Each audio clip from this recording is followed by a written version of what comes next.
also was needed to come in because that the tech for that, I guess, kind of, I think if I recall, like interlocks with that, like the idea of adjustable physics grids and stuff like that. There's a whole bunch of like black magic that goes into it, and modularity is part of that as well too. Because once the Retaliator gets that modularity, I'm wondering if they can then scale it to like the Caterpillar. Because remember, Caterpillar was supposed to be modular as well too. So yeah, there's a whole lot on there, which is the reason why I guess they put resources away for it, and then now they're coming back, or at least I hope they're coming back. And yeah, I don't know. We'll see how that goes. We will.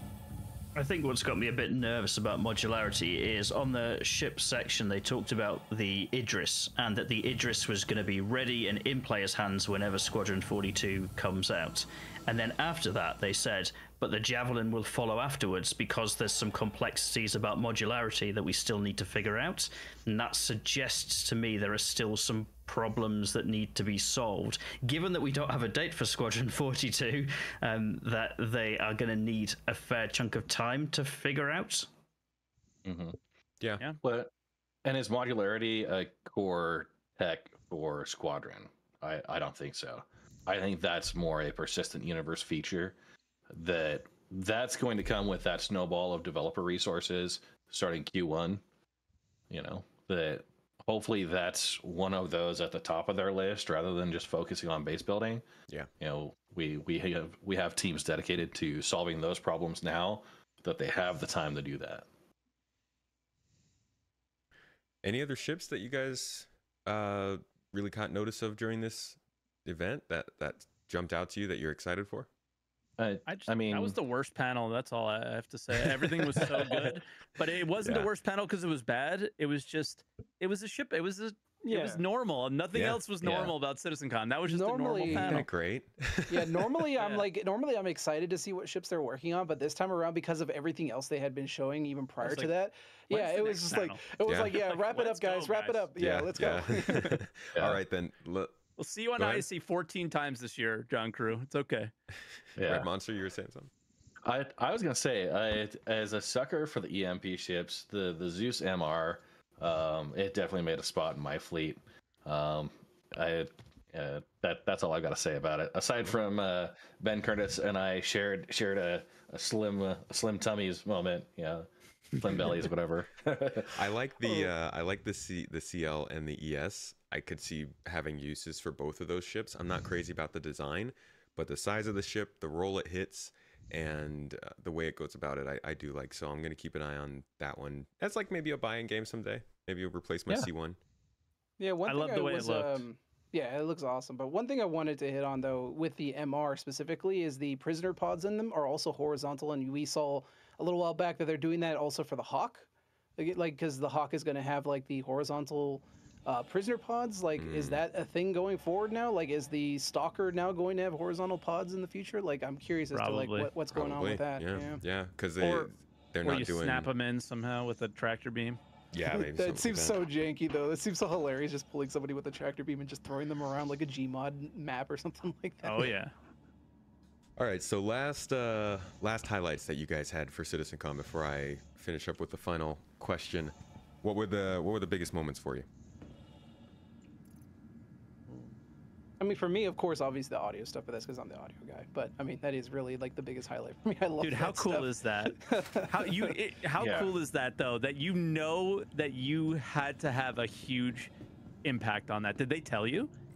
No. I mean, a lot of people say I have a huge impact, and I'd like to think that, but we have to remember that they've been wanting to do this since like 2014. Like that's they've always mentioned it. Really, they've always mentioned it. Yeah, like I remember as far back as it was a 10 for the chairman. Actually, in my recent video that I put out, I actually used that clip where people were asking Chris. They're like, Chris, you're going with this like Star Wars style audio. Like, when are you gonna do that? And he's like, yeah, I mean, typical Chris answer. Like, yeah, we could definitely put it in the game, but imagine.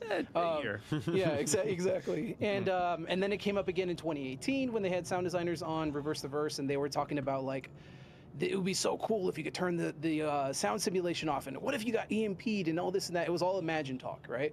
Mm-hmm. And then eventually, as time went on, I think they kind of got design documentation nailed on it. I talked to sound designers in the past about it who used to work at CAG, And a lot of them were like, yeah, this is stuff we want to do. It's just not dedicated to the resources yet. There's so much other stuff we have to do first.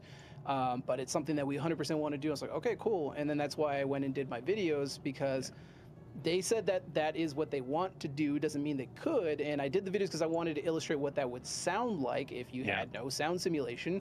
And obviously there is a huge, group of individuals.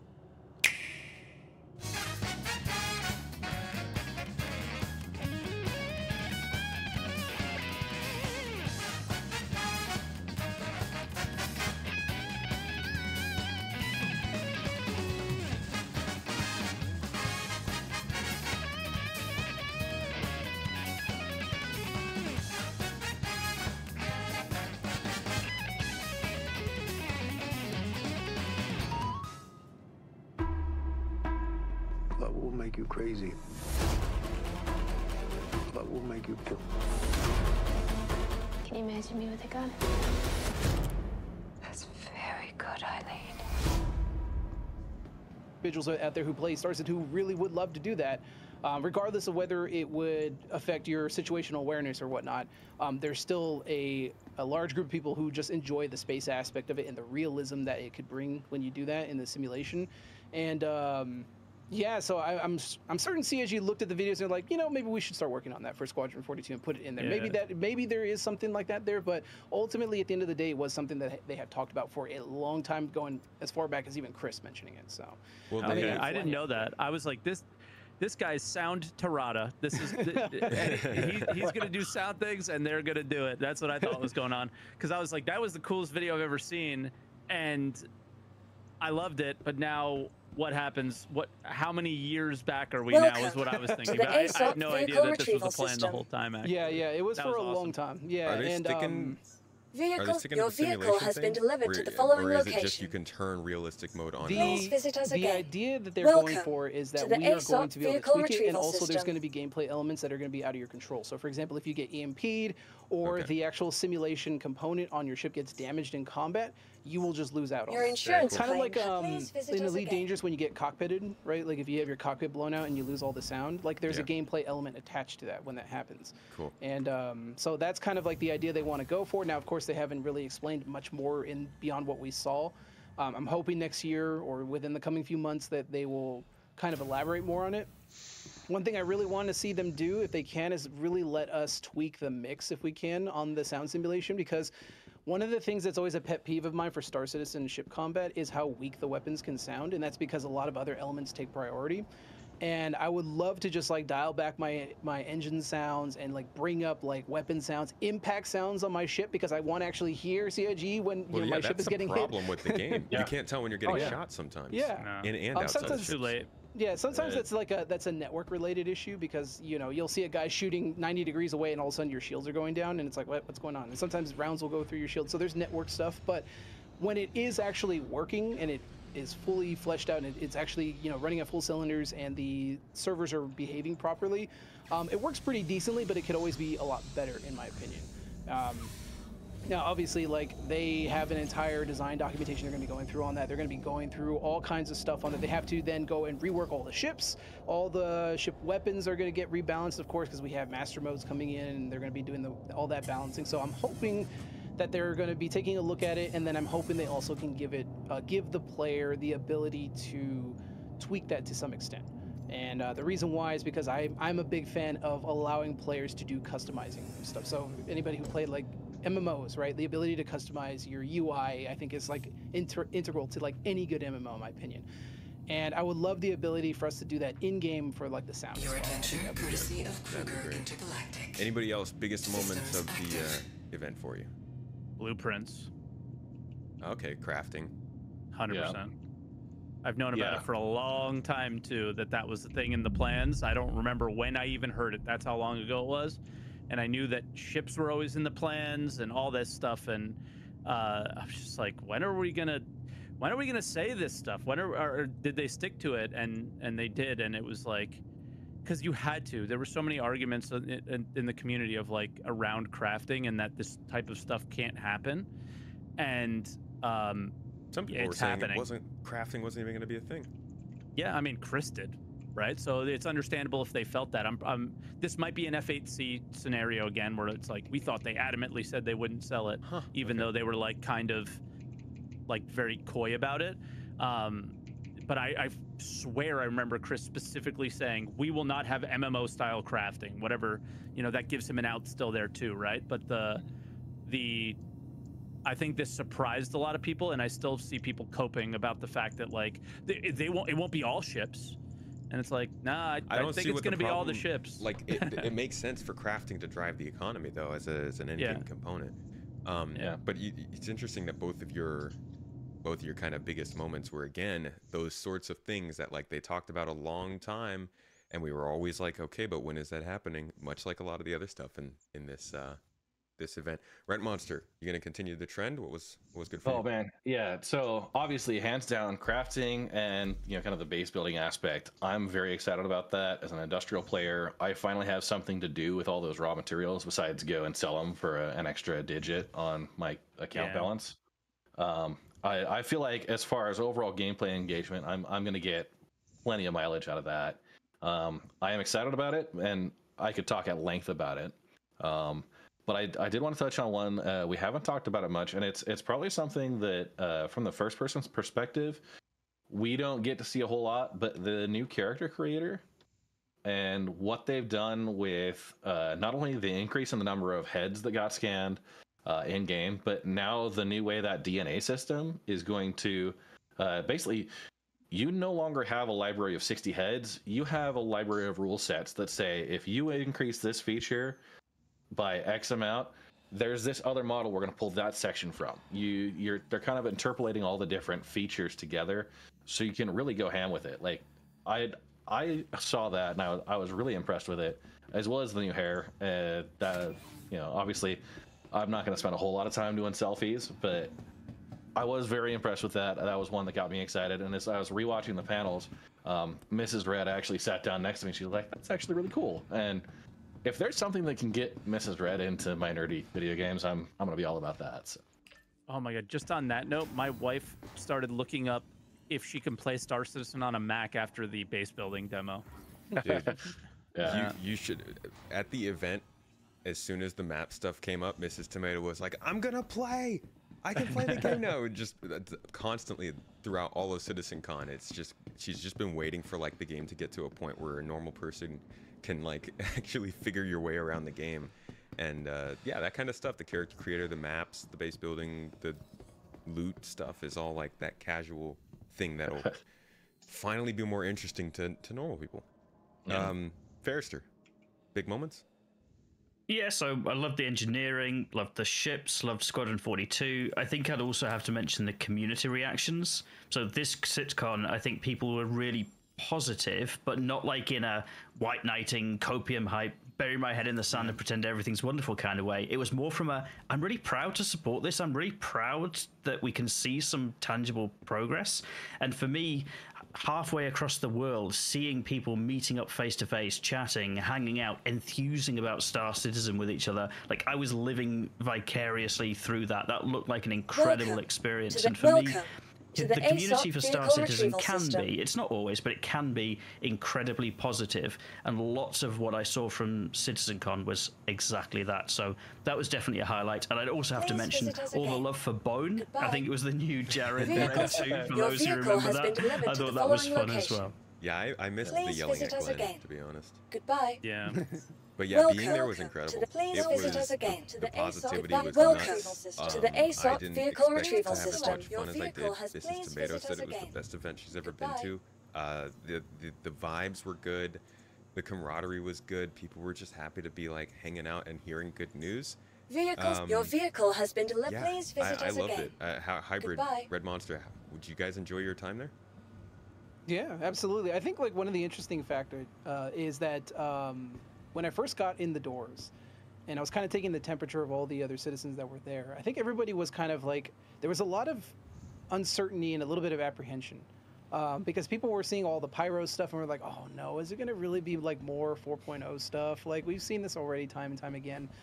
And that immediately melted away. Like there were so many smiles on everybody's faces, just even after the Star Engine demo, even though it was like stuff that we've already seen, we already know Star Citizen is capable of. The fact that they had put together this demonstration and then they started going into panels explaining in depth all this new stuff. Everybody was just grinning like idiots the entire time. It was just like, I think everybody was like very, very satisfied with their time there. At least that's what I think. I mean, I can't speak for everybody, of course, but yeah, it was very interesting. Like immediately walking in, people were like excited, but a little bit apprehensive. And then you walk in, you're like, oh no, pyro stuff. And then immediately panels go and you're like, oh my God, this is amazing. This is incredible. The show floor was really impressive, really well done. But yeah, we were all like a bunch of proud parents, I think. Yeah, I think it's the best way to describe it. Yeah. Like even the biggest white knights got it, like over the last couple of years, had to have a level of embarrassment of their hobby, right? Like I'm not going to share this with all my friends because it's not ready for them yet.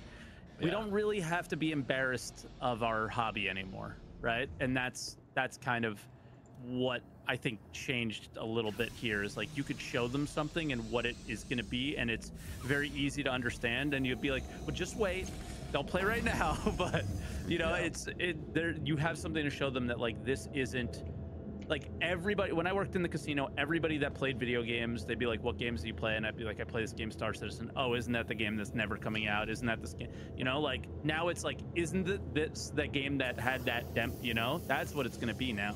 Yeah. So it's way different of just a vibe, you know? Yeah, we're kind of cresting that hill towards like going into the mainstream slowly over time. And this is again why CG really have to strike while the iron is hot, but they also have to make sure they get it right. Like when we see a lot of the people who are doing the reacting of like the Squadron 42 stuff, there was a lot of people, if you look at, especially in the chat now, of course, chat's chat, and Mike can of course attest to this. Chat is chat. But at the end of the day, Star Citizen has a reputation, right?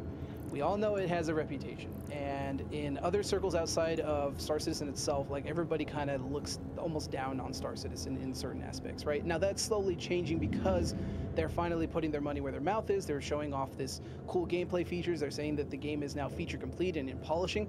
Everybody's like, cool, show us that it was worth all that money you guys apparently blew for over the past 10 years, right? And they need to get it right. They need to do a lot of playtesting. The polishing needs to be done 100% right, because again, I think it's going to be, in some ways, in my opinion, probably going to be unfairly critiqued a lot. I think there's going to be a lot of people in there who are going to see like a one NPC glitch out in Squadron 42 and be like, see, this is the reason why you can't waste money on games like this or something like that. Like, honestly, there is going to be some people like that. And in my opinion, like they need to get a lot of that stuff hammered in and dialed in if they can. Because there is going to be a lot of people who are going to go into those trailers again and be like, yeah, look at the frame rate there. Look at the NPCs. Like, you know, we all saw that. I'm sure in the moment, some of us were kind of like overlooking it and be like, this is incredible. But at the same time, in the back of our heads, we're like, yeah, that you guys could have cleaned that up a little bit more, you know. At the end of the day, we love that CIG are a bit candid. They're willing to show us demonstrations that have all the warts and bugs and stuff like that, because not only are we used to that in the game, but it's also just different from how the industry generally operates. Everything is all very, very corporate and clean, whereas I mean, CIG is kind of going that route with their ship sales and stuff like that, but that's a whole different thing. I'm talking about like this actual demonstration and stuff like that, them showing gameplay. I mean, we've seen a lot of the other Citizen Cons where they've shown gameplay and like their stuff would just crash and stuff, and any other company would be absolutely just mortified if something like that happened. But CIG is willing to let that happen because of the fact that they're willing to be open about how the game is. They know everything's complicated. They know things are like that. Like, it's not always going to work, and we understand that as playing the game. But now that we're cresting this hill towards mainstream, I think they need to really look at that and be like, okay, we need to kind of rein that back and actually try to clean up the image as much as we can. Because a lot of people are going to be looking at it and be like, where did the money go, right? Yeah. So this event, and Red Monster, I want to open with you because I do want to hear about your experience in person as well. This event, I guess, just to close us out here, from each of you, was it a success in what it needed to do? And do you feel like it even went a little bit further than that? Red, let's start with you. First off, the only panel that I was not there for was the cosplay competition. Everything else, I was glued to my seat. I enjoyed the crap out of the technical details, the level of detail they went through, but I feel like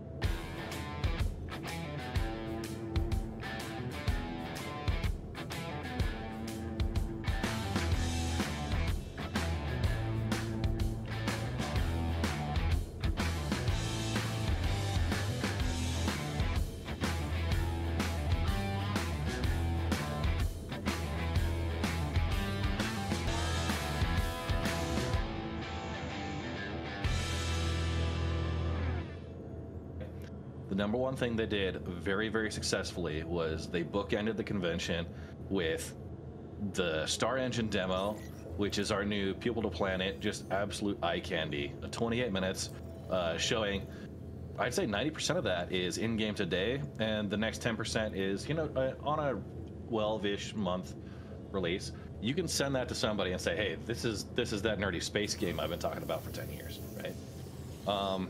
And then being in the audience as the Squadron 42 video rolled out, not to go too fanboy, but I feel like that was probably the closest to a religious experience I've ever had. We see the intro video. We've got the F-7As doing their patrol through the gorgeous clouds, and then it turns around with the second fleet and the bagpipes hit. Like they're just something primal. The subtle Wing Commander theme was the one that got me. I was like, hell yeah. When was that? I don't know the Wing Commander theme. Was that right at the beginning with the bagpipes? It was just like an undertone of the Wing Commander theme, and I'm just like, yo, this is awesome. I gotta go every find that now. Every on my arm was just like standing up at that moment, and it was fantastic. So yeah, it was like it was a very, like you said, it was like a primal feeling for anybody who's interested in space. Like you see people who are like, yeah, Battlestar Galactica vibes. Like there are a lot of fans of different types of space fictions that are all kind of getting their wants answered with a game like this. Yeah. How about Ferrister? How about you? What do you think of the event overall? It wasn't what I expected at all. When it was kind of badged up as Welcome to Pyro, I was expecting like one panel that says this is what Pyro looks like now, but I really liked how they weaved the theme into each of the panels and weaved it into tangible gameplay. I think I would say the day and time choice wasn't great for some of us that weren't in attendance and living across the world. As somebody who's stayed up for CitizenCon previously over the years, I'm just not able to do that at 2 a.m. on a Monday morning before work for the kind of closing. Yeah. So I'd love to see, if it's a 2-day event in the future, maybe a Friday or on a Saturday or more international times, but I appreciate that's really difficult to do. But equally, when they've got an online viewership of kind of like 30,000 people plus watching it live, I think that would help. But for me, I'm really enthusiastic about CitizenCon. I think it was exactly what Star Citizen needed, and I think the reaction to it has been great, so very positive. Yeah, I think the panels probably could have started a couple of hours earlier. They started at like 11 a.m. over here. I think 9 a.m. would have been fine. At the time, I would have said, no, hey, why did these start so early? I wanted to sleep. But like, it makes sense for the viewership internationally, especially. Hybrid, how about you? Ultimately, like I think I've relayed a lot of what my opinion was on there, but ultimately, yeah, I think this was a really, really good showing overall. It definitely was a huge surprise for the most part. I mean, they had all the panels on there, that kind of itinerary they put out, and a lot of it was vague enough to the point where I was like, yeah, this feels like more 4.0 stuff, okay, whatever, Which is why, again, like I said, when we walked in, everybody was kind of like, what are we gonna get? More 4.0, okay, cool. And then when we got into the meat and potatoes and they were doing show and tell, and they were just like, here it is, here's everything that we have been working on behind the scenes, and it's gonna be coming to you guys soon, TM, like at least maybe next year, hopefully, or sometime beyond that, we don't know. And it was a lot more believable because of the fact that it was actual tangible gameplay they were showing. It's one thing to just show slides and concept art and to show design documentation and stuff like that. It's another thing to see it, in glorious 60 FPS and with the developer sitting there just showing it, playing in the background, being like, hey, this is us doing it. What do you think? It's an entirely different experience, right? Because the last one I personally went to was in 2018. And that one was a lot of Imagine tech in there for sure, but they were also showcasing, like, what was it, the new, they showed the new, saw cloth. Yeah, they showed the cloth stuff, but it was mostly like a lot of the Lorville stuff, right? They were talking about Lorville and Hurston and all that stuff. Then they debuted the Valkyrie, and the Valkyrie was like the big one. Everybody was losing their mind, and even back then I was thinking to myself, like, yeah, but like, is this a mission in the game? Like, is this really going to be a thing? Like, this is obviously just the only time it was. Yeah, that was exactly. One of the good ones. Yeah, they that was the one with the satellite too, I think. If I remember. But then they had but then they had like the player come in with the Valkyrie and he was like fighting other players. It's like, okay, that's not part of the mission. Yeah, okay. The yeah, that one was, it's like we don't even have AI on planets at the time, so it was like we only had UGFs and that was it. So but even in the back of my mind, that one was like, yeah, okay, this seems cool. And then I watched the one on 2019. I watched the stream of that one, and they were showing like the stealth mission in Microtech. Oh my god. So, and then the subsequent ones were all streams. They were all cool, but it was all 4.0 stuff. And then this one around, like I said, I went and I was just like, okay, let's see what we got, guys. There's gonna be more 4.0s. No, it was all show and tell. It was all Squadron 42 stuff that's coming in soon. And yeah, I mean, I was absolutely blown away. This was definitely a big win because CIG needed to put a big dub after 318. They needed a big dub, and this was definitely it right here. This was yeah, I think they really built off of the success of what they've done the last 2 years. 2 years ago, yeah, 21. I think they kind of got it. They still did a little bit of like sort of unrealistic gameplay demo stuff, but it was stuff to show things off. But I think they focused a lot on making sure the panels were informative about stuff they were doing presently. But then last year, I feel like, was really when they started to get better at focusing hard on what's actually being developed and less on like the dream of the gameplay they want to do. But this year, they really refined it. You know, gameplay demos right there on the spot. Stuff that we know is being worked on, stuff they've already presented before. I think that was like the best sort of clue to me, was that they were leading us into this CitizenCon literally advertising things that we've already seen. So it wasn't like they were trying to wow us with something amazing. They were legitimately trying to show us where they were, and I really enjoyed that. Mike, we've talked about this a couple times this year. CitizenCon, our expectations, and you were worried about them diverting too many resources to the show and sort of how that's caused problems in the past. I'm interested in hearing now what you thought of it. I mean, it was the exact opposite of that issue, right? Because the show was exactly what you just said. They didn't show us a demo of what they would like to do. They showed us polishing what they've already done, right? A lot of it was polishing what they already did, and that's such a night and day difference in the way that they've communicated in the past, right? It was, and just to be clear, we still got a lot of that. Like there was a lot of there was, this is what we're doing, and then there was still a lot of, this is what we would like to do, and it's sometimes very difficult to figure out what is what sometimes. But I think everything you saw visually is something that you can really put some weight into and be like, all right, well, it's just up to implementation. Obviously, that's not simple. If it was, it would all be in 322, right? Because it's all pretty much visually there, outside of a few things like on the star map that none of us really mentioned, although, you know, outside of, I think, Red. But those things are not done either, right? They said they wanted a few more features on them. So for me, it was the opposite. It wasn't a waste of time. It was showing, the whole point was to show we didn't waste your time, we didn't waste your money, and that was good. That was good. We like that. Feels like they finally figured out CitizenCon. Feels like they figured out CitizenCon. Now it's about figuring out doing the job. It's about getting the job done now and delivering it to the players in a state that is not what you're experiencing now in the game, right? Yeah. And we're not gonna avoid server problems yet. That's still in our future. That's the hard part. Going back to the whole, it's hard to go back to 321. Is like, it's gonna be hard to see how well Squadron 42 performs and looks, and know that we'll probably never get that in Star Citizen. Like, Star Citizen can get optimized, it can get good, but they will always be able to push Squadron further, right? Yeah. But you'll also get experiences in the PU that you'll never get in Squadron, right? Like there'll be give and take there. So yeah. Like it's the difference between a narrative hand-picked story and like an online game. But when I see people talk about like the quality of what they showed with Squadron, I'm like, guys, it's going to be a while before we get that in Star Citizen. Even if they get the gameplay, the server problems and stuff will still make it a little bit rough. I mean, just the NPCs alone, like in Squadron, I was like, oh my god, the NPCs are working. What is this black magic?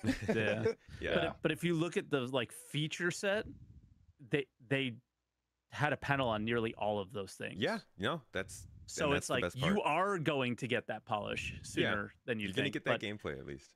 But you're not going to get maybe not the experience, as perfect as we would like, of course. Yeah.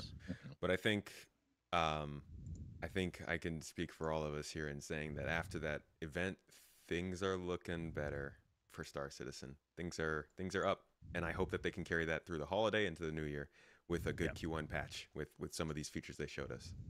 For sure. Strike while the iron is hot, CAG. Yeah. Please. Thank you all for joining me today. This has been a great show, our longest Citizen Central, I think, to date. Before we head off, one last time, I'd like to give you guys a chance to tell people who you are and where they can find your content. So, Red Monster, why don't you start us off? Yep. I'm Red Monster SC. You can find me on Twitch every Sunday morning.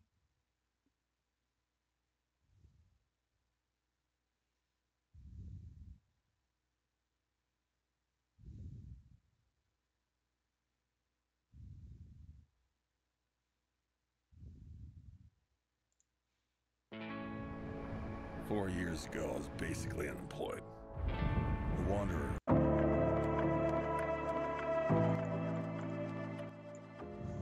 Hello, friends, and welcome. This is an interesting one. I'm actually recording 2 episodes in one day here, but this one's coming out in between episode 43 and 44, so I'm not sure if it's like a 43 and a half or like a special edition. We'll figure that out. But with me today, I have Avenger 1 and Fairster, 2 YouTubers that follow Star Citizen that create content for the game, who have both put out videos this week talking about the complications, we'll say, surrounding PvP, piracy, and even griefing. And so they both reached out to me with the thought that maybe we could have a sit-down talk where we all get together, and because obviously we can't talk through videos, we all get together, have a good conversation, and really feel out this topic as a whole, because we have two differing opinions here. I'm not in this, just chilling here. And I think a lot of people are asking these questions to themselves about PvP and piracy and what it all means and how it's all going to work and how we should view it. So Avenger 1 and Fairster, thank you guys both for being here for this one today. I'm just going to go across the screen with this. Avenger, good to see you. How are you doing? Doing good, man. I'm really excited to be here, as always, and I'm excited to talk to Fairster, and I'm excited to just dive into a conversation that I feel like is so much more nuanced than I think some people may realize, right? And I'm excited to talk at depth at the issues. Yeah. Fairster, how are you doing today? Hey, thank you. Yeah, really good here. I'm the same. I think, my video, which was kind of the initial one that Avenger 1 reacted to, I really kind of made that to start a discussion around some of this, and I think there has been a lot of discussion already, so I'm really looking forward to actually exploring some of this and, painting some of the facts and letting people decide where they sit on it. You completed your goal. There's a lot of discussion here now. I'm excited to be on the tail end of that. I like to get more involved in this stuff. Honestly, I'm not super passionate one way or the other about this topic. I do think it's a really big deal, and a lot of people need to consistently think about it as it progresses throughout development. But I'm very excited to hear what you guys have to say to each other. I think we should start this out first by tackling the most important thing, and that is defining the terms that we're talking about. This is already where some people might start disagreeing. So we all know what PvP is, right? It's a player versus a player interaction. That's pretty standard. We get it. It's set in stone. But the definition of piracy can change for a lot of people based on whether it's violent, whether it's actually breaking the law, what the motive is, and different things like this. I want to hear from you guys, though. What is your definition of piracy, and how does it translate into the things that we can do in Star Citizen? Sounds good. Well, I don't mind going first. How do I define... You want me to define piracy first or grief? Yeah, piracy. Okay, piracy. So this is tricky because the game is obviously in its development stage, right? So I'm only going to speak to what we currently have right now and then I'll touch on, obviously, in the future, things are going to change, right? So right now, when I define piracy, it's basically any attack onto a player for the gain of some kind of resource when it comes to piracy, right? So if you're obviously pad ramming something totally different, but if you're going to attack somebody for stealing cargo, for any kind of reason, whether they're on like a planet and you've boxed them in so they can't get away, or you've snuck on board a ship and then you kill the guy and take his ship and get the cargo off, or obviously we saw Jumptown, right, where you're sneaking around. I mean, for the monetary gain, or even if it's not a monetary gain, but there's something you're trying to steal, that would be considered piracy, whether it's a ship, a piece of equipment, or the equipment that's on the person. That's how I would define piracy. What about you, Fairster? Well, we're not yet into the controversial territory. I think I'm in the same space. So I think, you know, there are very loose gameplay mechanics right now. In the future, I hope that gets firmed up with better support for players who do kind of engage in piracy, because there's a lot of work that goes on behind the scenes, you know, to actually do some of this stuff. But I think you described it brilliantly. It's an attack on a player for resources, whether that's stealing cargo, getting them to pay you, hijacking their ship, or maybe even in future salvaging their ship. But it's kind of done with that purpose of, this is my way of making money in the verse. Yeah. You guys both bring up a good point, and it's not one that you can apply to many games, but this game is still really early in development. There's a lot of mechanics that are missing. There are some mechanics that they've brought in that are kind of like, I don't want to say unfinished, but they don't have that extra mechanic that makes them actually worthwhile. You know, things like how the police can stop us and scan us at a space station. It's mostly broken. Like, let's be honest, that nobody needs that right now, right? There are no bugs in Star Citizen. What are you talking about? Like, the supporting features to make that worthwhile aren't there. So they do feel like wastes, and they are confusing to a lot of people too. But the fact of the matter is that this game is still so far away from being a game that you can play like a game. You know, it's usually said in jest, oh, it's a tech demo, oh, it's an alpha, it's not, blah, blah, blah.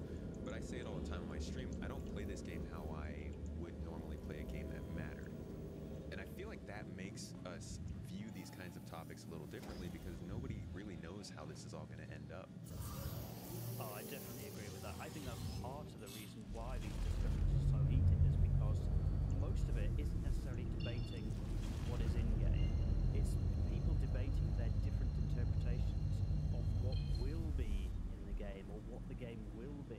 You know, a lot of this stuff that we talk about, actually, some of the things that potentially will come online will resolve the arguments.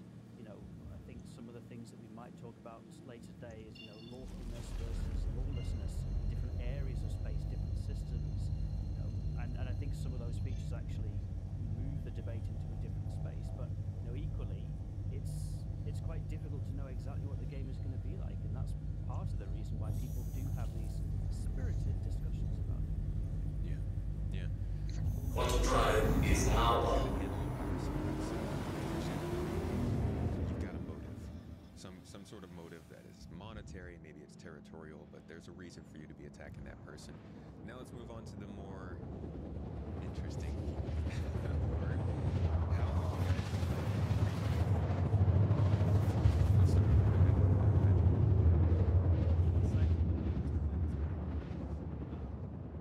Here's the thing about griefing that I think we can agree on. Griefing is, in my opinion, the singling out of a specific player over. Quantum drive is now off. Landing gear deployed.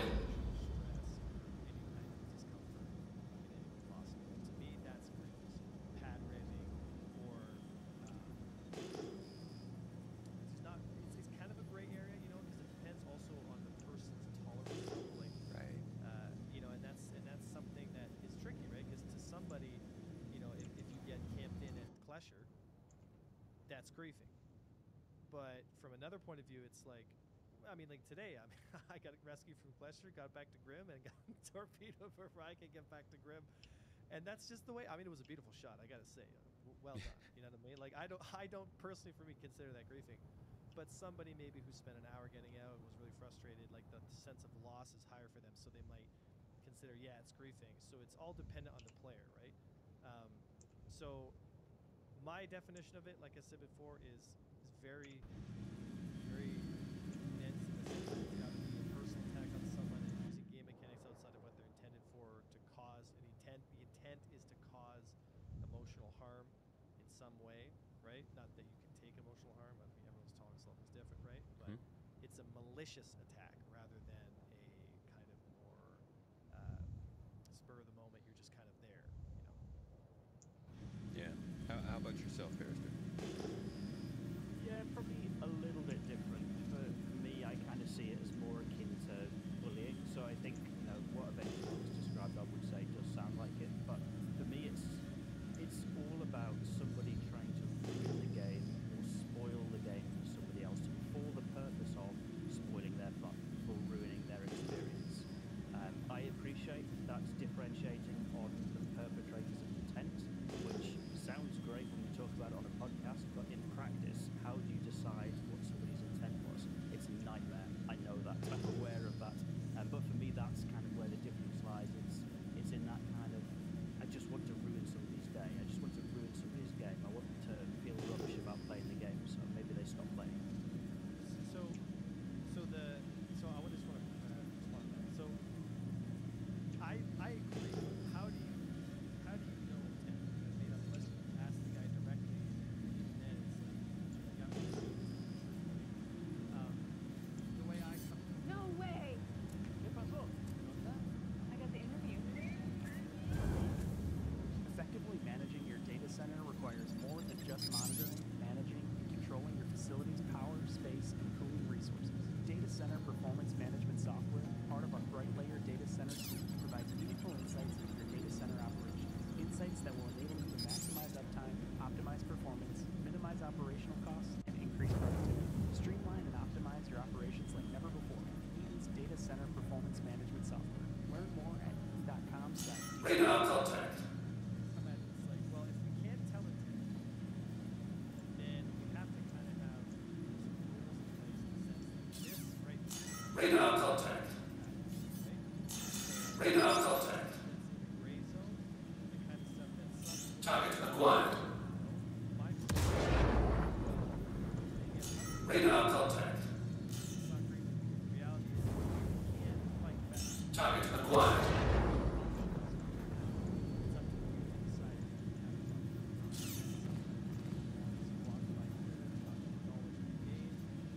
Target acquired.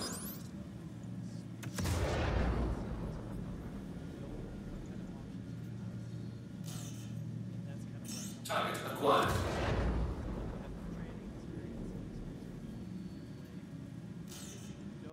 Target acquired. Target acquired. Now this is a briefing because now you know the options. Shit. Yeah, I'm not so sure about that. I agree with it to some extent. I think encouraging people to learn, to improve, I think is fantastic. And actually, I think it's one thing that Avenger One does really well, not just in the videos, but also in the community, is, you know, he talks about that 1%. How do you get that kind of 1% better every day? And I think that's a fantastic attitude to have. We were talking about it here when we were, well, yeah. But, you know, I've talked about it before, you know, that's one of the things that attracts people onto the game is kind of that. Hands up! Shields damaged. For me, that doesn't necessarily have a bearing on how well a player is going to respond outside. Enemy down. But for me, I think it was interesting to hear that line in response to kind of my view on the PvE, PvP mechanic. You know, people were saying to me, well, you've only got that view because you're not skilled enough in fighting, and if you were skilled enough in fighting, you didn't enjoy it. I'm not necessarily sure that is the case. I think that's probably a bit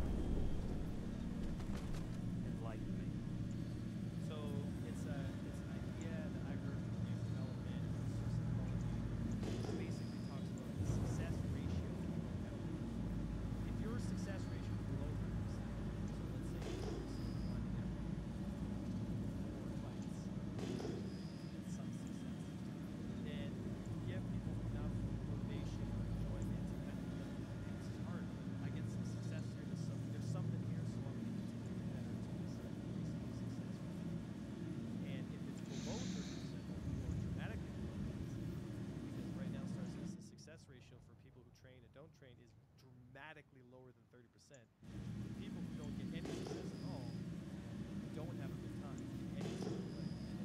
The stats don't lie. It's like people, the entire game comes from the design the whole structure of the game around this rule that's like you gotta win a little bit. That makes it the best, right? And my argument is like I can get you to that 30%, which is then gonna kind of fire you up. Man, this game is really fast. Landing gear raised.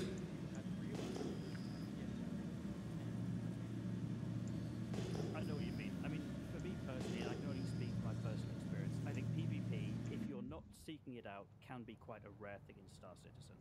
Generally, it's not something that I have to deal with. And when I do, I probably say I come out on top 50% of the time, right? I'm not an incredible pilot, but I'm decent enough to kind of hold my own against somebody who is not an Avenger 1. Please don't mind me again. But it's still not something that ticks, you know, my boxes. It's not something that interests me. And that's just my own personal preferences, right? Some people like baseball, some people like golf. That is not to say that golf is the right way to play and baseball is the right way to play. People have different preferences. I think the challenge we've got in Star Citizen, we've got baseball players and golfers both saying this is a golf game, this is a baseball game. And actually, I think part of the challenge is to be very, very clear. And this is one of the things I hope to do in my video, is to be very clear to people to say PvP is part of this game. And that is a good thing. PvP makes this game more interesting. It increases the amount of spice and variety. And, you know, for me, I'm really disappointed that I didn't get that point through well enough in my video, particularly for the PvP groups, because actually, I think PvP is absolutely critical to Star Citizen's success in being an interesting, living, breathing, varied universe. I guess my challenge is just, where do we find that balance that people still log in and have a good time? And my gut feel is, you know, just saying, well, somebody can learn to be better, that might work for some people, but it's not necessarily a solution for everyone. Okay, I really like that point, and we were talking about this right before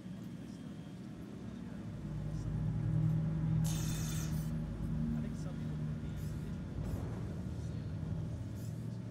everybody all the time. Just walk around in basic battle royale all the time, whether you're in downtown Earth or Shields damaged. as much as that would make me happy, I want to help the journey and but what's important is understanding that there's a gradual scope of risk-reward ratio starting from low risk, but you can't really run into it everyone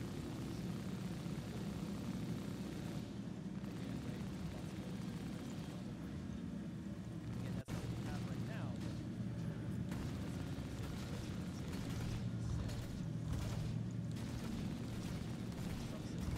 high risk. Target acquired. Low risk, lower reward,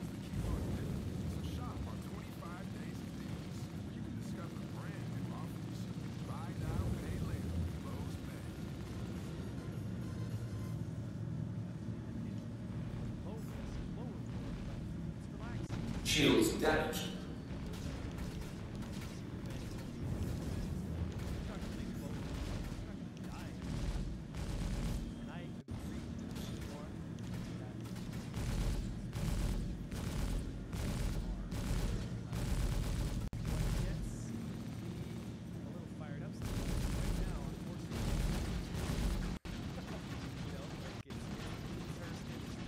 Enemy down.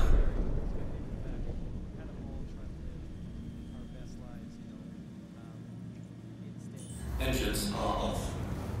I come from that side where I want to live in Pyro, and I just want to basically fight everybody that's not, you know, my crew, and it's going to be higher risk, but the reward will be there if I put the time in to really develop my skills and make my win ratio much higher because I put the time in. Whereas I feel like, and I can't speak for you, but I feel like for you, you would rather stay in a more system that maybe out there on conversations where there's maybe less risk, but less chance of interacting with a ton of people that are basically out there to or spend time with your friends doing stuff you enjoy, core world areas, areas. If you have it their way and everything's flawless all the time, nobody's going to want to play because we all know that full loop PvP games just don't make it. If it goes too far the other way, where PvP isn't encouraged in some areas, the community kind of shuns people within it. A little stagnant, and it could suffer from that. I think you've hit the nail on the head there. I mean, what you've described for me is the balance, because what it says is, hey, the universe is risky, but you decide how much risk you're willing to take. So if you're going to go out onto, I don't know, Star Wars reference Tatooine, right? You can expect that people aren't going to help you out there. The UE Navy's not going to be there, you know, getting your back. But equally, you know, if you're parked by the UE Navy starbase where all the ships are, maybe someone will take a pot at you. You know, it's a free game. That might happen. Pretty stupid. But there will be consequences for that person. So, you know, that's where I would like to get to as well. I think, as you say, the challenge at the moment is everybody's all in one place. And so some people think, hey, it's Star Citizen, it's a PvP game, you need to be up for the fight, which is fair enough. Other people think, actually, you know, I didn't sign up for this experience, this isn't, you know, what I was hoping to do, which is also fair enough, because we've just put everybody who are in different camps into the same melting point and said, you know, get on with it. I think this is a very key point. The level of security in these systems makes a huge difference. I mean, that's going to change the community's definition of what griefing is, right? Avenger, like you said, you want to be out in Pyro, just be able to attack whoever, right? If you were floating in Pyro and somebody came out of quantum travel 50 kilometers away from you and you went and attacked them and killed them, everybody would be like, oh, it's Pyro, it's dangerous. Like, people are going to kill you if you're there. But if that happens in Stanton, people might call that griefing.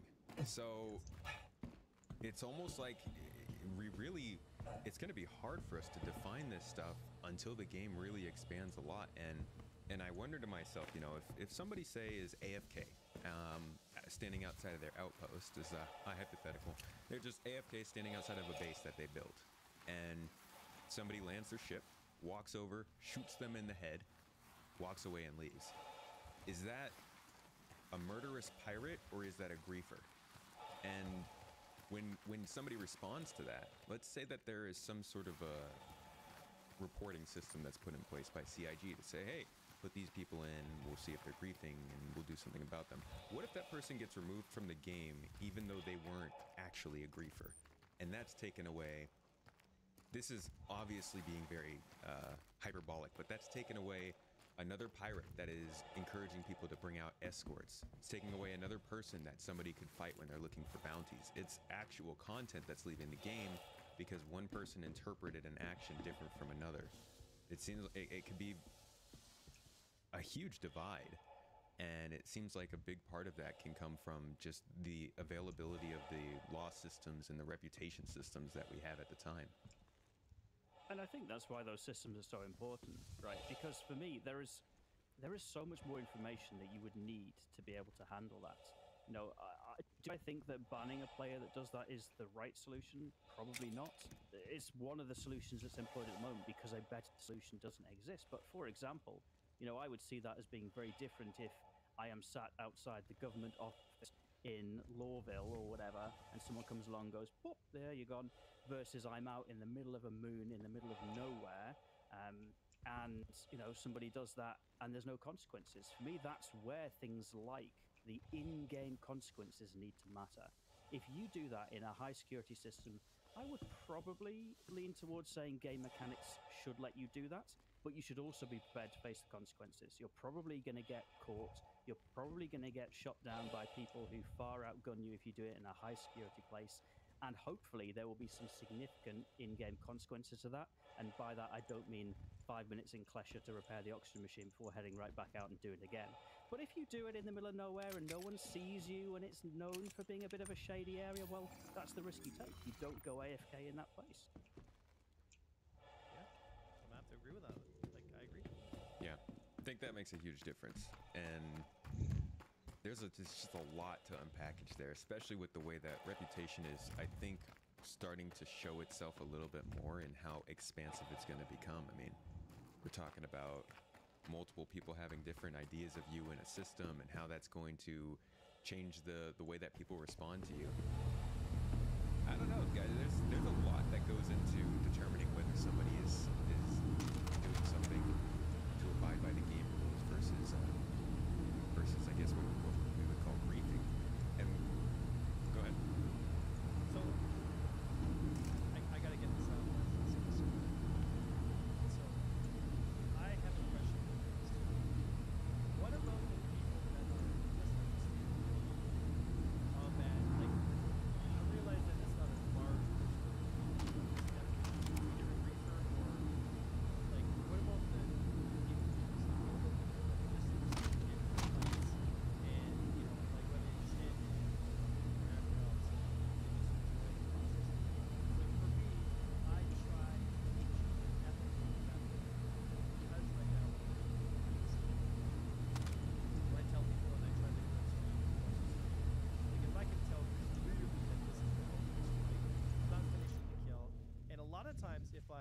fighting someone and I can tell right away that it's clearly an outmatched fight, and I might just strip the gun off or strip the engine off and then just fly away and text him and be like, look, man, good fight. Because I'm interested in winning the fight. I'm not interested in the human win or loss issue right now. Like, I'm more interested in just the process of fighting over and over and over again. I really enjoy it, right? Now, I realize I'm an anomaly, and some of us in the PvP community are relatively anomalies in the sense.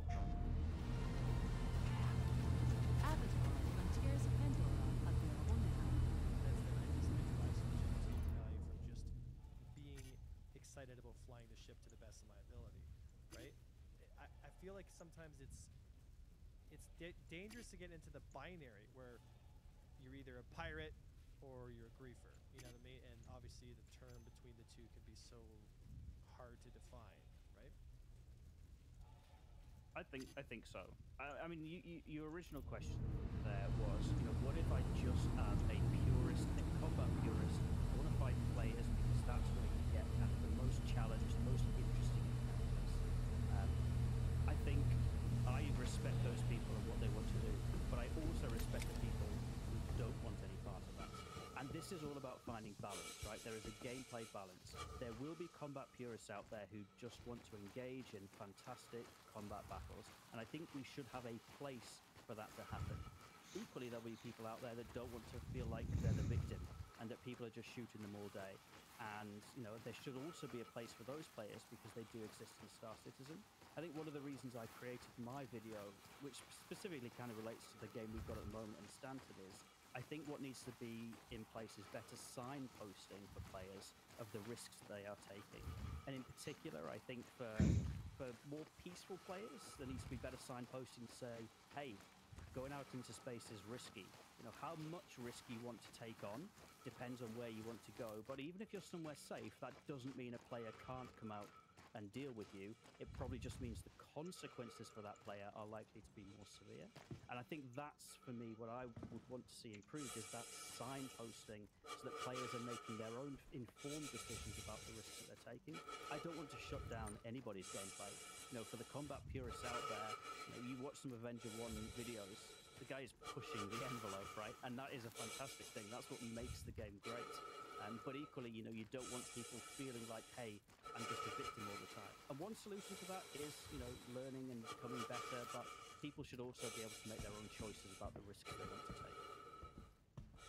Also some roles for combat-focused people that'll put them against other combat-focused people, right? Oh, definitely. Sometimes I get really fired up and passionate about this because I feel like there's a very large group of people in Star Citizen. Maybe this is me, I wouldn't define myself. But I got a feeling that there's, as the game develops, I feel like this crowd's going to grow and grow and grow. I mean, Star Citizen is a game where there's so much to do, but I feel like there's a reason why almost every ship in the game has a gun on it. You know what I mean? And like, so much about the game is focused around the combat aspect of it. It's defending yourself, looking up the reaches of God knows where, hunting some crazy space creature. You know what I mean? Like, it's still a form of combat, whether it's PvE or PvP. You're still a student of war in a sense, whether it's a player on the other side or it's an NPC, because as the NPC gets better, you will have to become a better student of war, right? So I feel like there's not enough emphasis sometimes in the community when it comes to training and like just understanding the reality. Like, yes, I would love if there was a little more signposting, if Stanton was a little more obvious with the areas that were a little dangerous, and there was more reward for pirates in that area rather than kind of gallivanting around stuff, right? And with the server caps we have and the sheer magnitude and size of the space that we exist in, it's no wonder, you know, there's hot spots, right? But I feel like if the message of, instead of when people get shot down, they go like, and again, let's say you're a new pilot, right? Let's say you just bought the game, right? And you're excited, you get out there, you get a Port All-Star or Microtech, and it's this incredible experience. You're like, wow, you know, like the clouds, and I mean, let's be honest, there's some time to play this game.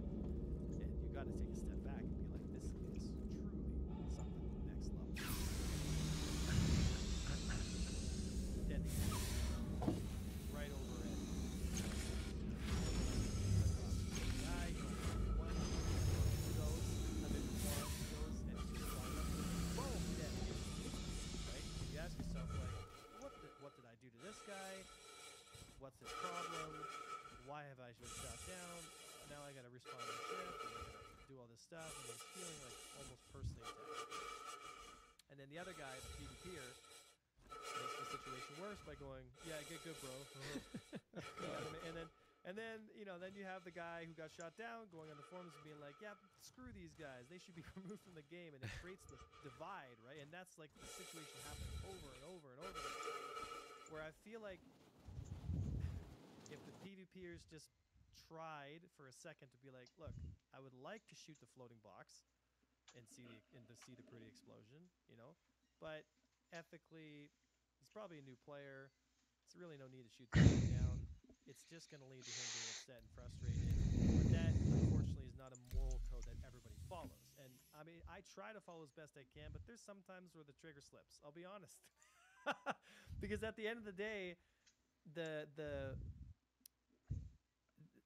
the personal feeling of regret, I guess, or the bad feeling is the interpretation of the person that got shot down, right?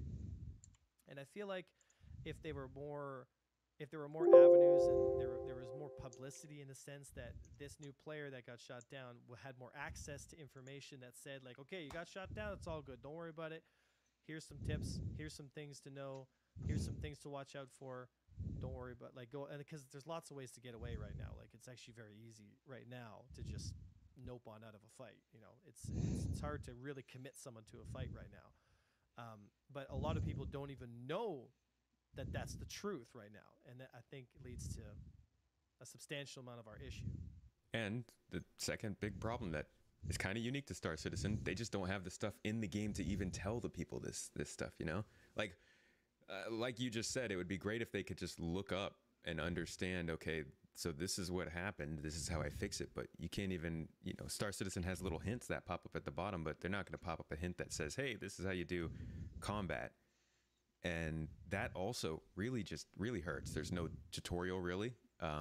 If a player hops in and they've spent 2 minutes in the game, they don't even know they need to look that stuff up yet, because Star Citizen's just still lacking a lot of those systems. And it also kind of, just from that example, does feel like a lack of supply too. You know, if somebody who wants PvP is flying around Stanton, what are the chances, if there were enough players in the system, what are the chances that they would be looking around Port Tressler? Yeah, I think that's a good point. I think that is a good point. You know, if you've got hardcore PvPers who say, you know, I'm out there for the thrill of the chase, for the thrill of the fight, to get some great Meet the Ninja Combi. The all-in-one cooker, oven, and air fryer that can cook every part of your meal at the same time. Experience, and then they're shooting brand new players that are taking off in their starter ship. You know, I'm with Avenger 1. I'm wondering how much learning they're really getting from that. I think for some people, not for everybody, but for some people, there will always be a winner and a loser in PvP combat. And for some of those people, it probably feels sucky to be the loser. I mean, Avenger 1, you're a real, like, mature PvP player. You manage to find the win in every scenario. And I don't just mean because you're good at fighting, but because you draw the experience from every battle. But that's not going to be the same for everyone. So I think I agree. It might be really helpful for some people to have that extra signposting to say, hey, you were shot down. You know, these are the things that you can do to improve. But I also might think it'd be helpful for some people to say, hey, you were shot down, but you know what? The UAE Navy went after that guy who thought it was funny to shoot you down. And, you know, these are the consequences for that person. And that I think, focuses the PvP. It focuses fights to be much more level on skill and less about, you know, the mismatch in skill between people. That's fair. And I just want to pick up on another thing that Avenger 1 did say that I actually agree with, which is something that I'm worried about the game, and one of the reasons that I had for making the video, which is my nervousness that if people are not aware of these risks and are not aware that PvP is an important part of the game, somehow the game does get watered down. So my memory is drawn to those, I personally found awful screenshots of Jumptown, where everybody was just lined up in a row. And this is an event that was publicized as, this is going to be hot, this is going to be PvP at its best. You know, you don't want to be going anywhere near Jumptown if you're not ready to fight. And quite rightly, a lot of people were saying this is ridiculous because people were lining up and then complaining when some guy came and shot them. It's a PvP event. That's supposed to happen. So I think this is where the signposting is really important to me because PvP adds to the game. It's an important part of the game. The jump down one got me. So, yeah, I'm 100% on board with Fairstairs coming up because I can't tell you how many times I have flown over top of Jumptown as a solo arrow and seen like a mosh pit of people all partying, shipping boxes, and then I kind of and I'm trying to be ethical, but I go click click click. I go, hey guys, you got no air cover. You're all outside. I'm just gonna say you're gonna have to pay me now because I can shoot and kill all of you right now and take all your boxes, or I can teach you a lesson here and be like, it's Jumptown. You're literally raiding a drug lab on a criminal moon. Don't be surprised if a criminal shows up and goes, hey guys, give me your money. And I think because the way we don't have server sharding in yet, so many people get away with this, right? Where they just show up and they're like, hey, I want to make some money. And I get it, right? I mean, I understand too that the need for community and the need for like working together. But this knee-jerk reaction to, why did that guy shoot me at a drug lab selling drugs? And their reaction is, you know, this guy's a griefer, blah blah blah. And CIG even sold the like the event as a like, guys, like grab your guns, it's gonna get real. And you know, the level of denial in a sense, you know what I mean, was staggering to me because I come from games like EVE Online, right? Where you know, EVE Online is one of those games where I'm kind of hoping Star Citizen doesn't go too much towards EVE Online because I'll be honest, it can be really rough on people, right? Like, you lose your ship, it's legitimately just gone. Like, you have to buy a brand new ship. And I wouldn't be opposed to that style of game, but in the same way, I mean, it's pretty stressful, I'm not gonna lie, right? So, you know, and I'm like a seasoned PvP kind of guy, like I'm used to it, I'm used to that sense of loss. I've developed not a reaction, resistance to it, but I've developed an understanding of that kind of mechanics that, you know, when you see people Welcome kind of getting into Star to the Citizen, ASOP vehicle retrieval system. Oh boy, I mean, there would be fires in downtown LA at the studio for real. You know what I mean? Yeah, they'd be done. Yeah, you know, and I understand that, right? But it's Your vehicle has been like delivered. Please visit us again. of content creators at the moment, because I feel like it's 50% CIG, 50% us as the community. And I talked about this when I was doing Squadrons too. It's like, look, the devs can only do so much. They're building the game.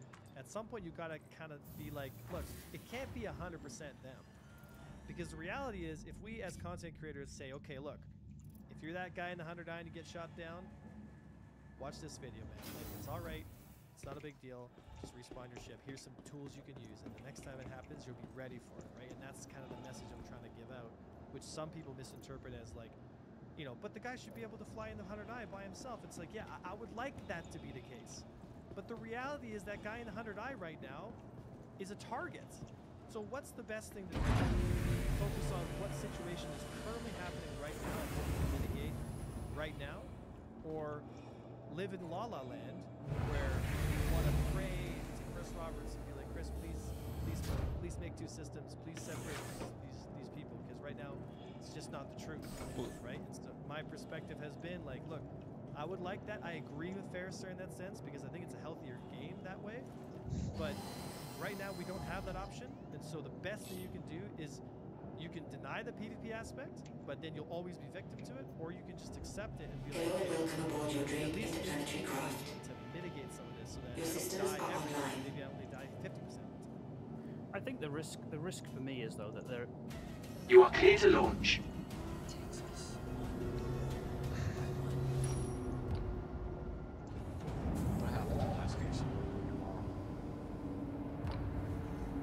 That's good.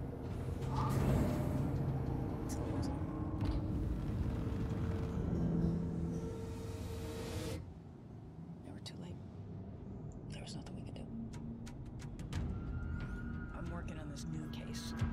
A missing scientist. Found on the edge of the village. Thank you, and please visit again. Solid.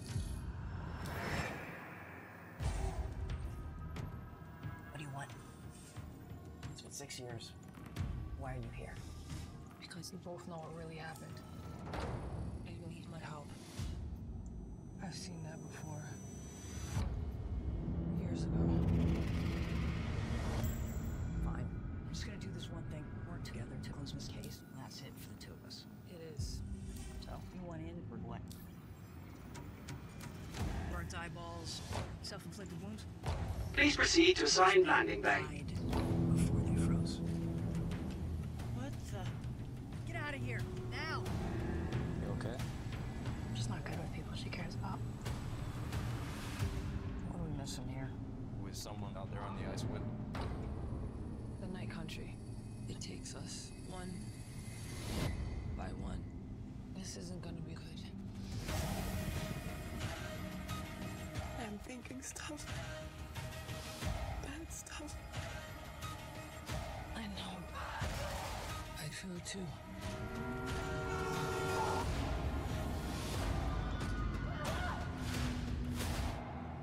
I guess you're thinking the worst part is done. Landing complete. Have a pleasant stay. Launch complete. Finish what you started.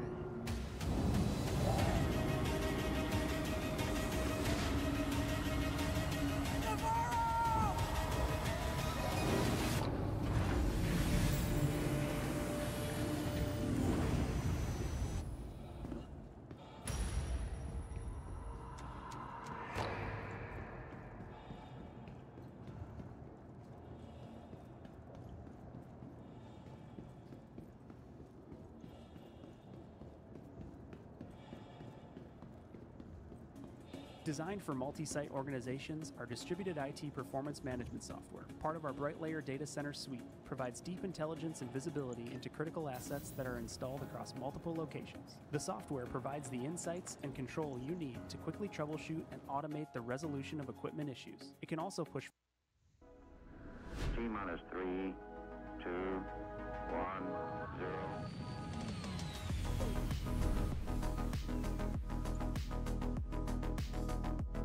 Most of this conversation centers on these SCM changes and the restrictions or lack thereof they might have. So why don't we get a kind of a basic overview of what Welcome these to the changes ASOC are vehicle on the retrieval SCM side of system. things. Either of you go ahead and take a first stab at it. Your insurance claim has been sent. All right, no worries. First, there's one thing I gotta Thank mention. you. Please visit us again. And this is so Goodbye. important, right? Star Citizen offers flight for many different people. You know, there's the combat, there's racing, there's exploration, mining. There's so much to it, and I'm not just a racer, right? I definitely like going fast, but it's really important to mention that Star Citizen flight, the flight experience in general, I love all aspects of it, and it's very special what we have right now. And so whenever CIG decides to touch it, they're touching something very precious.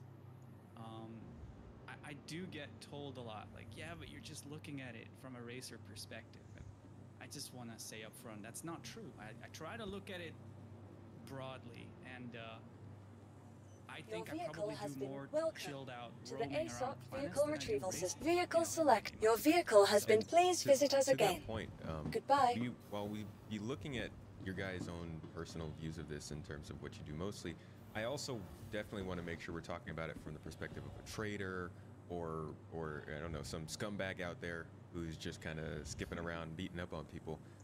I want to see all of the perspectives on it because I know you guys both do things other than that stuff. For sure. So yeah, right now we have a model that is very free. Let's say if you are in space, especially if you're flying decoupled, you can push the throttle and you will reach 1200 or for some ships even 1300 meters per second. Whatever your acceleration provides decides how long it takes for you to reach that point. You can keep floating, and you know there are some speed limits because of technical reasons. You know, you don't want ships going 5000 meters per second because that would break a lot of things. But that's the really cool thing about what we have right now. You've got your right stick for your rotationals, and it's all very free. And it's up to the pilot to avoid becoming catch up on some space station. It's very easy to go too fast, especially in space, and that's what makes it so cool, the contrast between space and, you know, a dense atmosphere where it's a lot harder to go fast because the atmosphere kind of functions as your baby wheels, as your semi-cup mode.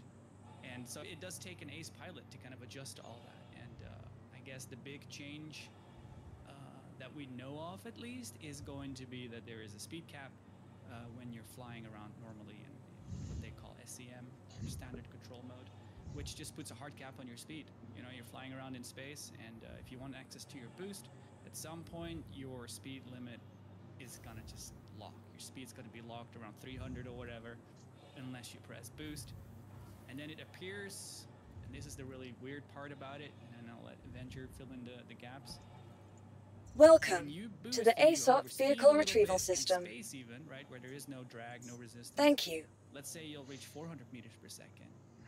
Then when you let go of boost, something is gonna slow you down. We don't yet know what that is. Is it going to be your thrusters? Is it going to be like space brake?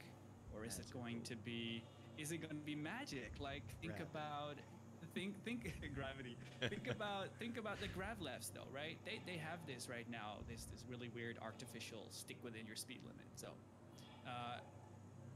as a final thought, I'll say there is so much we don't yet know. We really do need some more answers. That's my take on it for now.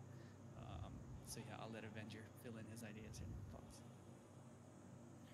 So that was well said, and I agree with a lot of those points. So just to verify, because it is early and I want to make sure I answer the right question. Real quick, I think I'm getting an echo. Maybe Black Maze on your end from Avenger. Go again. Testing, audio, testing. I think you're good. Good. Anyway, so just to verify, the question was, what is the biggest change to the flight model? Is that what we're asking? Or like, what does it mean to us? Yeah, right now we're just asking, kind of getting a basic. Your vehicle has been moved to our storage facility. What these changes are. So Black Maze, I think, covered Vehicles, everything. your vehicle has been. Please visit us again. You might have missed on that front, in terms of explaining the basics of it. No. I don't think anything was missed that much. I just want to preface one thing.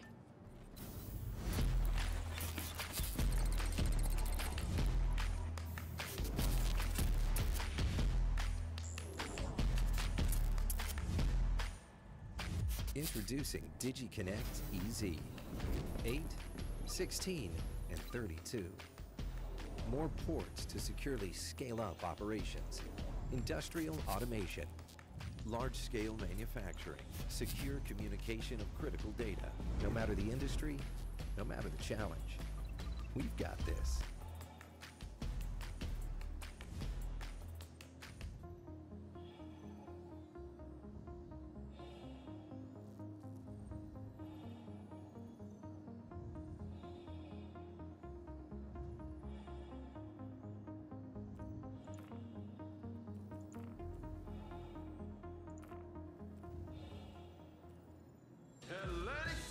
Nightclubs and casinos galore.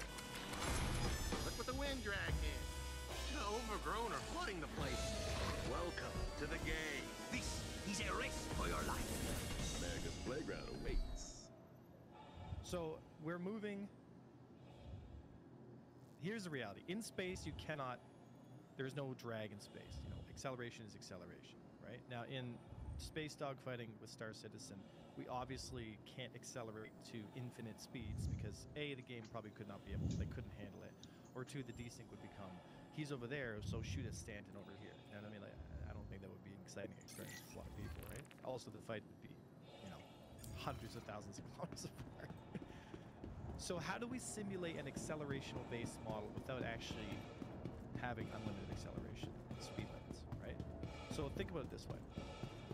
If you have a Hornet and an Arrow, they're both facing nose to nose, right? And one Hornet starts to push onto the other with its main thrust.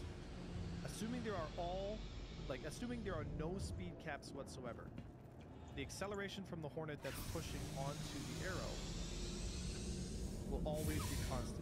arrow using its rear thrusters, which are less powerful, will be pushing backwards to try to get away, the Hornet will still close on the arrow because the main thruster on the acceleration on the Hornet is significantly higher than the reverse acceleration on the ship it's chasing. Yeah. Now, however, because we have speed caps, even at a high speed, let's say, you know, 100 meters per second, once we hit that ceiling, it's like no longer an accelerational-based combat model. Now it's a top speed-based. Welcome to Rocket Space. That's the problem.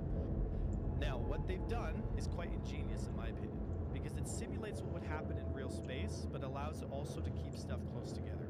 Because the ship that's accelerating with its harder, bigger main thruster is going to close the distance under boost power than the person who's reversing. You are clear to launch. Reverse thrusters, right? So the person who's using their main thrusters to accelerate onto Take off. whether it's a heavy fighter, light fighter, whatever. Mostly, I think it's going to be whatever fighter you're using. Typically, if you're pushing onto them with their mains, you're going to close the distance.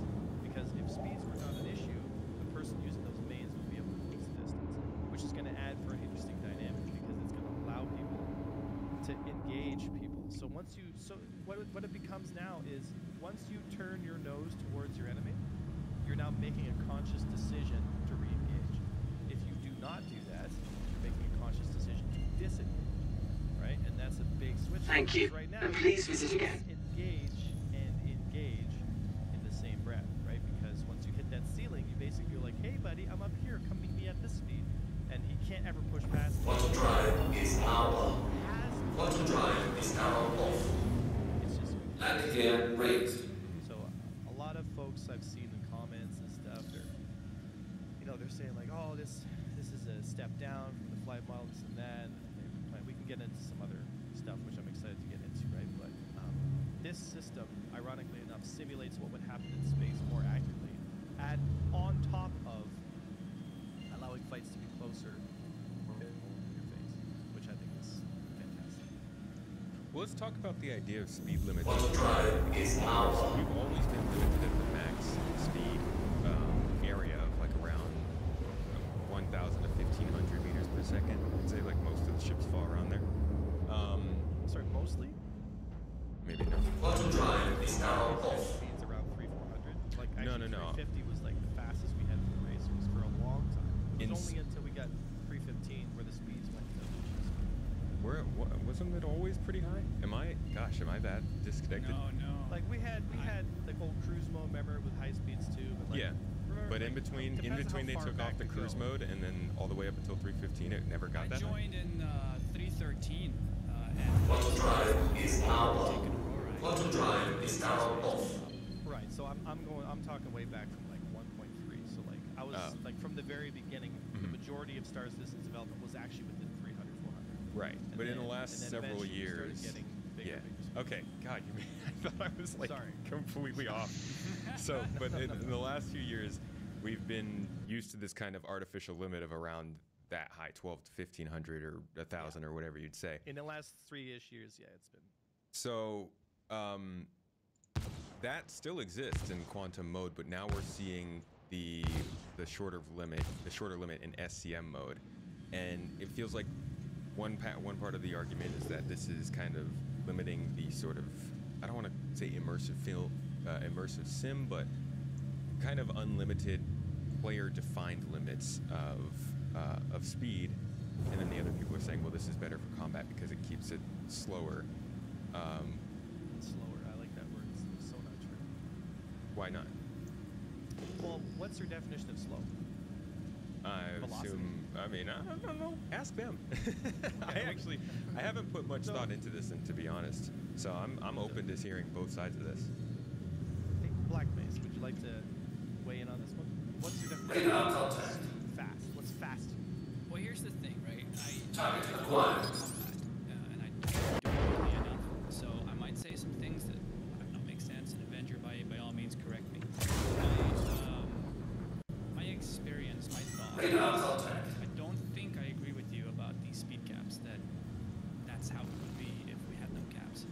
Because I think it's all about acceleration, and acceleration for different, based on what axes. I'm facing the player, my opponent. My retros have fewer thrust power, so less acceleration, determine, you know, your weakness, let's say. Determine Here you go. your opponent, yeah, that as well. Because Shields down. about jousting, CIG talks about jousting. And I think jousting is Radar contact. I feel like we should be trying to create a World War II dogfighting game, because you can't.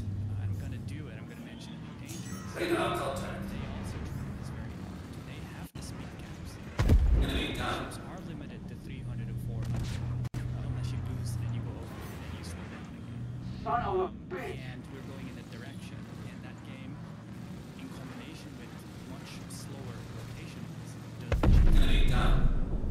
coming from that and going to Star Citizen and experiencing these unlocked faster rotations, higher top speeds where it's based on acceleration, and how you as an ace pilot manage closing distance, relative speed to your opponent has been awesome. And I feel like we're losing, right? So what I mean by that is we're gonna get speed up much quicker. So I find it hard to fill in the blanks for what that will mean, but I feel like what we will lose is two opponents coming at each other hard, 1,000 meters per second. Now, if this is me on the left and I want to stop that joust, it's my responsibility to ensure that I start slowing down in time.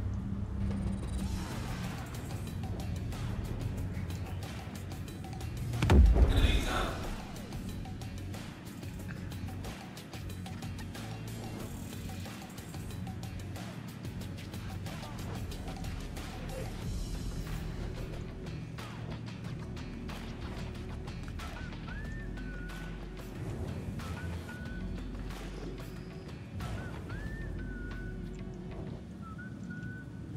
To stop that gap and hell, maybe even go with him, right? So we're merging, and then I've got to stop the merge and go with him in the same direction to kind of keep the relative speeds where I want them, while also trying to focus on my position, while also trying to ensure that I'm rotating so that the right thrusters are pointing in the right way with the accelerational power that they have.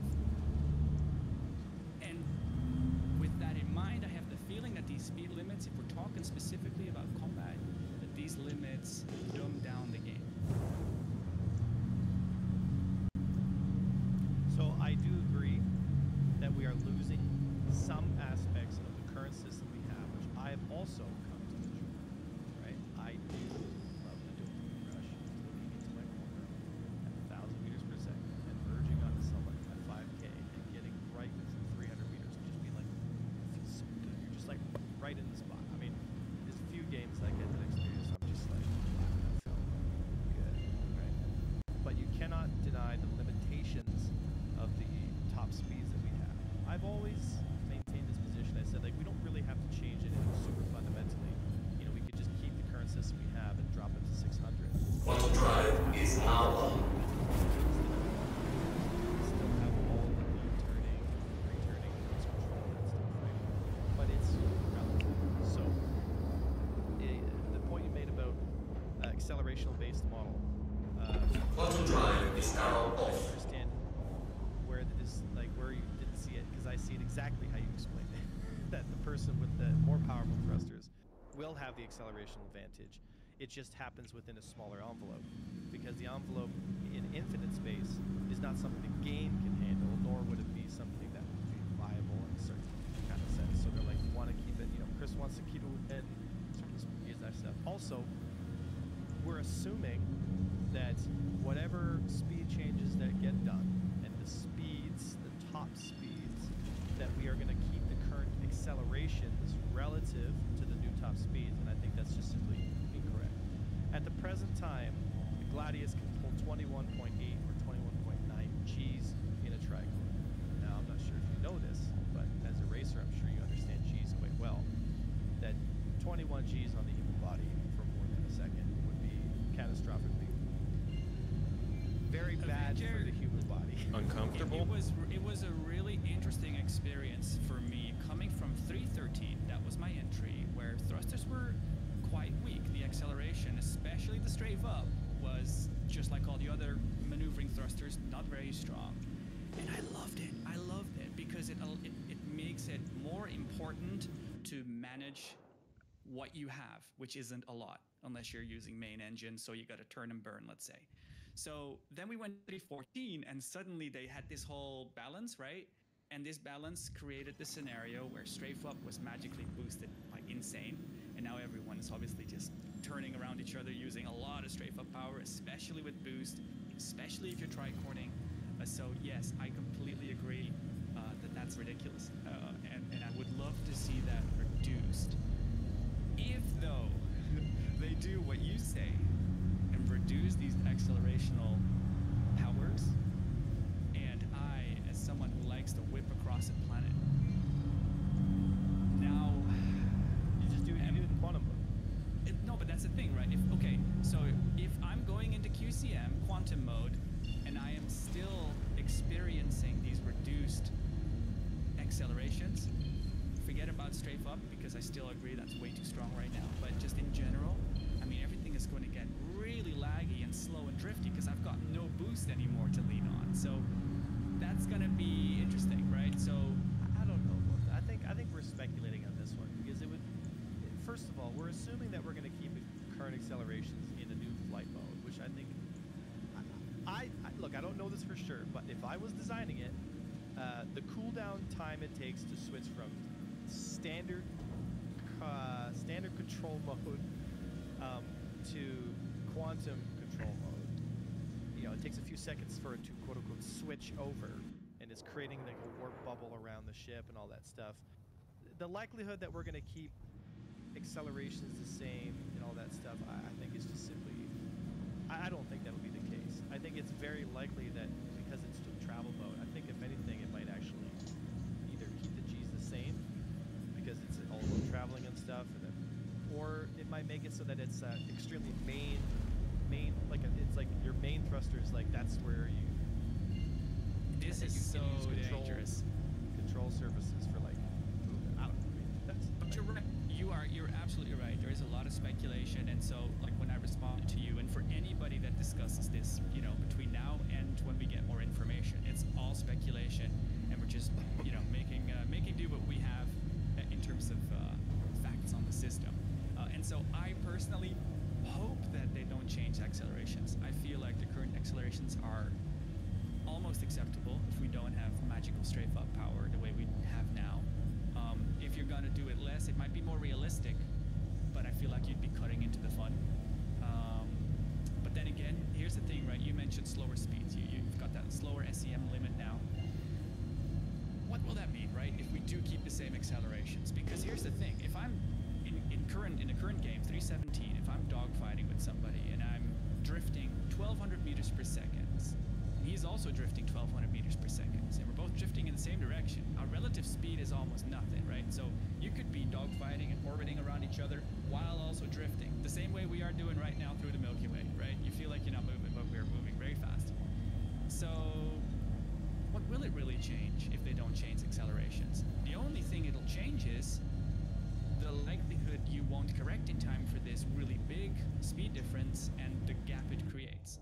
That's how I would see it. So then it would make sense to have these lower accelerations to baby wheel the system even more. But I'm not sure if they're doing that. We haven't seen it, but...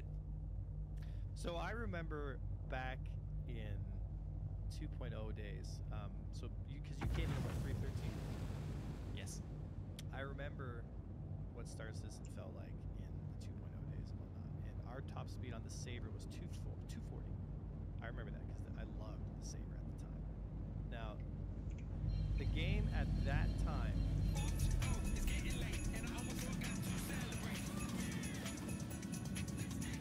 With the G-force model and switching off G's and rolling your G's off, we had symmetrical thrust, we had maxed at 240 speeds, and I can confidently say that the game at that time was, I think, at its highest skill ceiling I've played. Out of all the patches I've ever played, that one was the highest, right? Now, there are different attributes to the current system we have. There is different skill metrics, different skill checks. The current system we have now is still very skill-based. I would not consider the current system we have to be training wheels in any sort of way, even though when it first came out, everyone's immediate reaction was to say,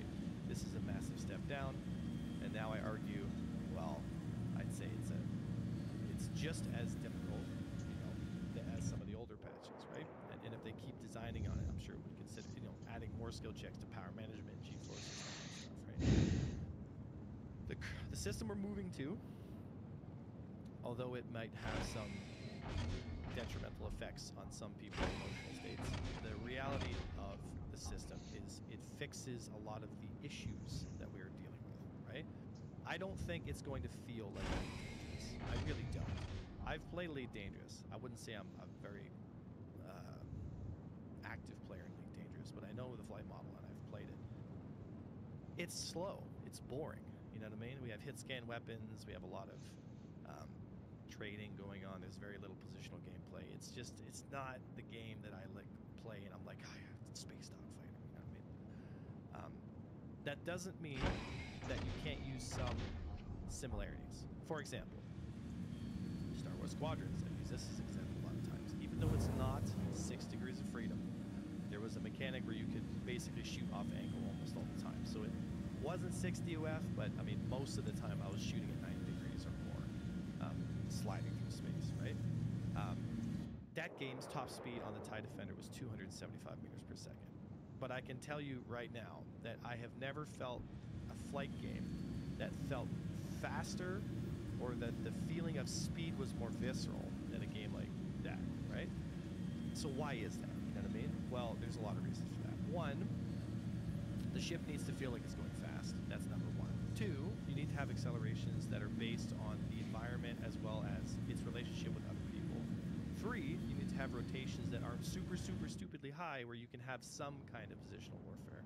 And four, weapon velocities make sense with relative velocity of the ships they're shooting at. So if you have 1,400 meter per second guns and you're moving slower, you're going to hit everything. If you have 1,000 meter per second guns, you're going to have to get within, 200-300 or closer to like really reliably hit. And that's assuming you can get your turn rate to track the enemy at that range too, right? So this idea of like the system we're moving to having training wheels or that it's going to be slower, I think comes from a fundamental assumption that we're going to keep similar accelerations and values and whatnot. Because if you do play the current model we have now and you just drop your SCM limiter to 300, it's basically just a nose-to-nose race where each person doesn't miss anything and it's just like, and then get them. You know what I mean?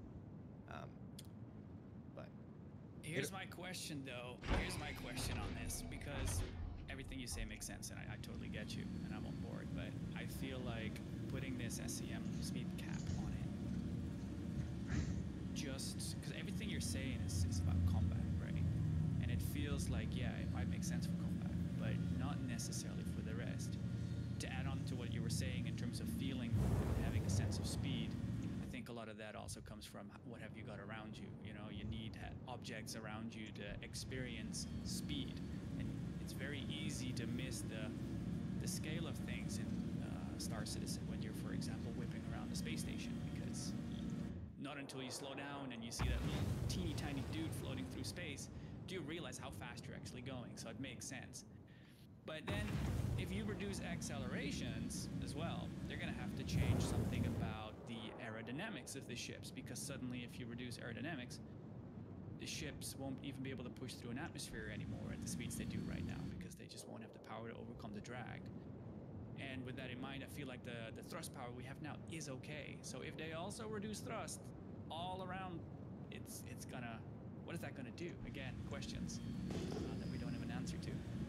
Okay, so can I get some clarification when you say like not good for the rest? Are you saying like not good for haulers, miners, industrial pilots to be able to just disengage with this new system?